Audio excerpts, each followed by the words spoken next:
Hukum dasar termodinamika. Hukum awal. Zeroth Law termodinamika. Hukum awal menyatakan bahwa dua sistem dalam keadaan setimbang.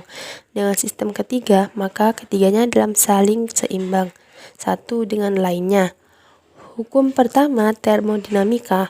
Hukum ini menyatakan perubahan energi dari suatu sistem termodinamika tertutup sama dengan total dari jumlah energi kalor yang disuplai ke dalam sistem dan kerja yang dilakukan terhadap sistem. Hukum kedua termodinamika. Hukum kedua termodinamika terkait dengan entropi. Tidak ada bunyi untuk hukum kedua Indonesia. Yang ada hanya pernyataan keadaan eksperimental yang dikeluarkan oleh Kevin Pandan Clausius.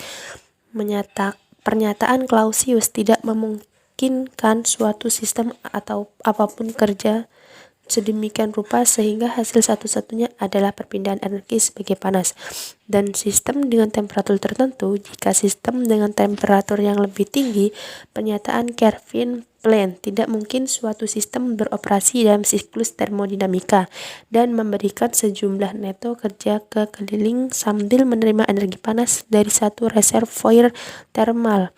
Hukum ketiga termodinamika.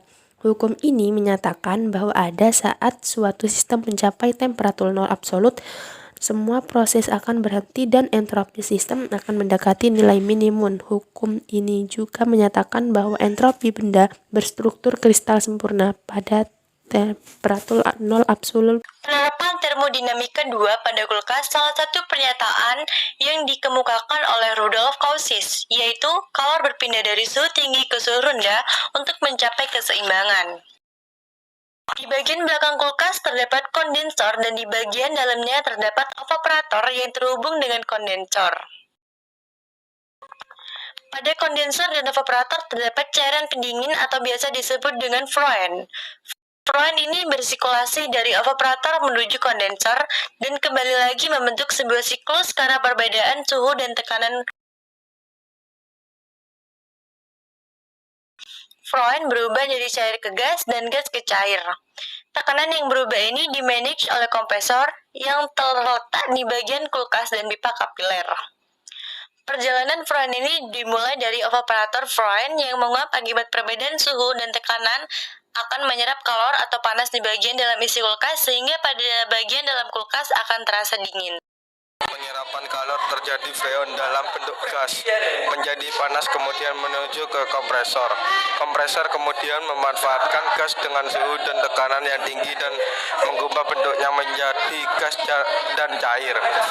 Freon yang bersuhu dan bertekanan tinggi ini kemudian akan dibawa ke kondensor dan didinginkan oleh udara di luar kulkas melalui proses pelepasan kalor. Freon dalam bentuk cair kemudian kembali ke evaporator melalui pipa kapiler yang berukuran kecil dan panjang sehingga tekanannya turun drastis. Lalu masuk ke dalam evaporator dan berubah wujud dari cair ke gas penguap. Gas penguapan ini menyerap kalor atau panas dalam kulkas.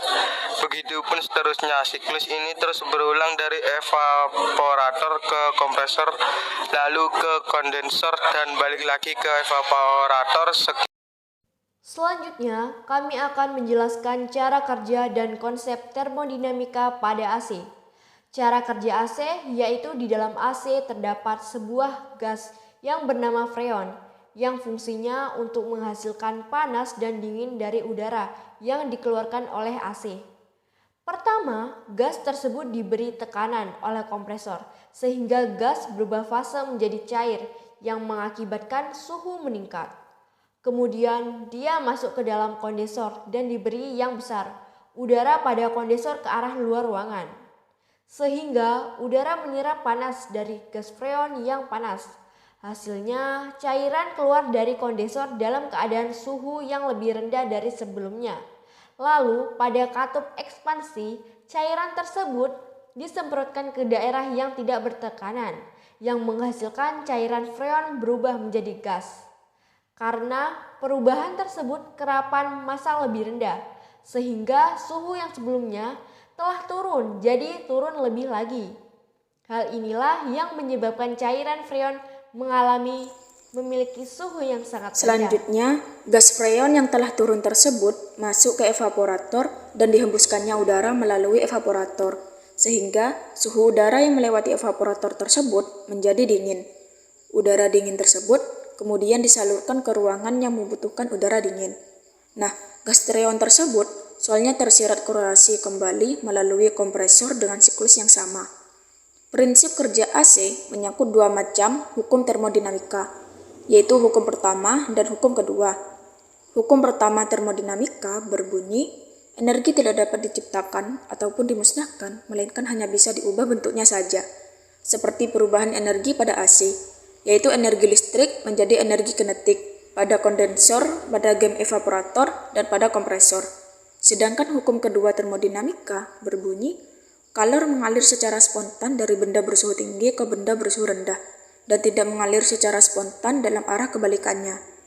Sama halnya dengan AC yang tidak bisa mengalirkan kalor dari suhu atau suhu dingin harus membutuhkan kerja terlebih dahulu. Prinsip kerja termos itu sederhana. Termos menggunakan bahan yang bersifat adiabatik. Bahan adiabatik secara ideal menghambat atau tidak memungkinkan terjadinya interaksi antara sistem dengan lingkungan. Kalau tidak ada interaksi antara sistem dan lingkungan, maka tidak ada perpindahan kalor antara sistem dalam termos dengan lingkungannya. Akibatnya, tidak terjadi pertukaran temperatur. Dengan menggunakan bahan adiabatik ini, termos mampu mempertahankan suhu air yang berada di dalamnya. Air panas yang sudah masuk termos tidak cepat dingin. Jadi, pada proses adiabatik berlaku persamaan berikut. Delta U sama dengan Q dikurangi W. Terima kasih. Wassalamualaikum warahmatullahi wabarakatuh.